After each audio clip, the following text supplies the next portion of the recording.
Next race up here at Ellough Park, the Ohvale 110, making their way round onto the grid, and on pole position with the 12 of Ruben Bray alongside the 85 of Wilson Dilks, Thornley Trevorrow and Luca Wilkinson on row 2, Arnie Carr and Laken Payne on row 3.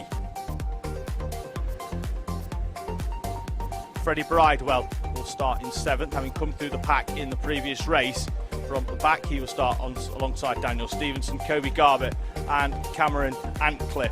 Complete the top 10. Jack Hamilton and Izzy Carter will share row number 6. Row 7, Jonathan Payne and Jack Newton, Sydney Marshall and Tyler Humphries on row 8, Ethan Dunning and Tobias May on row 9. Monty Hillier, who came through the field and then came off in the previous race, he starts alongside the number 4 of Travis Shaw. Orlando Phillips and Ralph Croft will start 21st and 22nd respectively. Dan Deering, who didn't start the previous race in number 80, let's see whether he returns in 23rd place.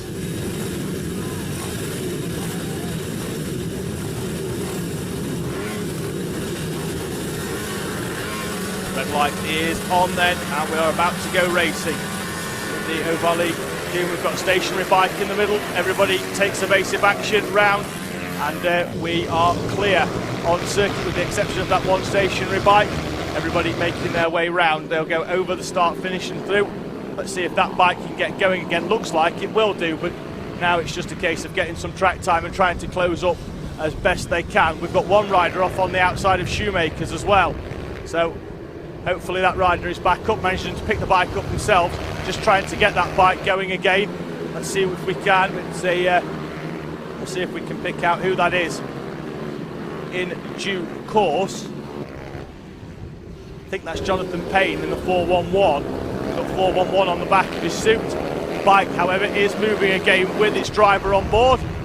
We are back to a full complement once again here in the Ohvale GP. Top 2, absolutely nothing between them though. Once again, duking it out, the championship leader Ruben Bray and the rider who enters the day in 2nd place, Wilson Dilks. Less than a 1/10 of a second between them as they came over the line. As Dilks tries to make a move down the inside into Holmes, has to back out of that and take it to the next corner. 8 laps of racing then for the Ohvale GP, sponsored by Motor Oils.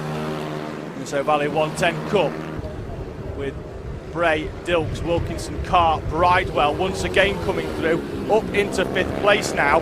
He started the day at the back of the pack and has worked his way all the way through into 5th place. A podium in this one surely can't be too far out. There's Dilks, goes to the inside of Ruben Bray. Ruben Bray's going to get the switch back and try and return the favour back down into Shoemakers. And he certainly does. Bray has track position and goes back into the lead, into the double apex right. Dilks, though, tries to come straight back down into Holmes, has to back out of that one, though. Bray runs all the way around the outside. And amazingly, again, these two riders, as they did in race number 2 earlier on today, one rider off on the outside of Shoemakers, probably the most difficult corner on the circuit. That bike trying to be restarted as well. The rider is up. Hopefully we can get him back into the race. Let's see if we can catch who that might be. Jonathan Payne obviously still shown well down the field, having come off earlier. That bike, however, still stationary for our rider off on the outside of Shoemakers, and doesn't look like it's going to be able to take any further part in the proceedings here at race 3. Rider walking off, getting a little bit of consolation from one of the helpers out there on circuit. From the riders in this Ohvale 110 Cup, aged between 8 and 12 years old. And these 110 4-speed bikes. And our 2 race leaders, still absolutely nothing between Ruben Bray and Wilson Dilks. Rider in front of them, they'll be coming up to lap very shortly, and that will be Jonathan Payne. Payne, who obviously went off on the opening lap on the outside of Shoemakers, still out there circulating. That bike probably not in its best shape of the weekend. The 2 leaders then will try and navigate their way past the back marker of Jonathan Payne. Wilson Dilks, that's the fastest lap of the race in his quest to try and get past Ruben Bray in front of him. Bray already going fairly defensive down the back straight into the double apex right of Shoemakers, and we're not even at half race distance yet as Dilks goes to the inside, has the bows chopped across the front of the number 85 bike. Ruben Bray continues to lead then. We're at half race distance already, and we said that in the last race. These two riders duking it out for supremacy in race number 3 of the Ohvale GP. And Bray has a quick look over his shoulder coming out of the Barney's complex to see where Dilks is. In case he needed any reminding, he's attached right to the back of the number 12 machine as Dilks tries to get a good run down, start, finish. Can't get alongside in order to make that a clean move down the inside as well. And once again, Ruben Bray goes defensive to the inside. Kobe Garber would have been the rider, I think, who came off on the outside of Shoemakers. He's now shown us 3 laps down. Jonathan Payne only 1. We're going to have another rider who's going to be classified as a lap down. At the moment, I think that might be Ethan Dunning, who's just been overtaken by our race leaders. Once again, it's still, though, Ruben Bray, who, with the exception of around about 7 or 8 metres where Dilks managed to get down the inside, has led the entirety of this race. Dilks, though, once again puts a half move down the inside into the hairpin down at Alan Wones before the circuit hooks back into the final corner. It's another half move down the inside from Wilson Dilks. He's had a couple of nibbles at Ruben Bray so far in this race, but hasn't had enough to take a full mouthful at it, as the back marker in the middle of there hampers Dilks ever so slightly and gives Ruben Bray a little bit of respite for 1 or 2 corners at the very least.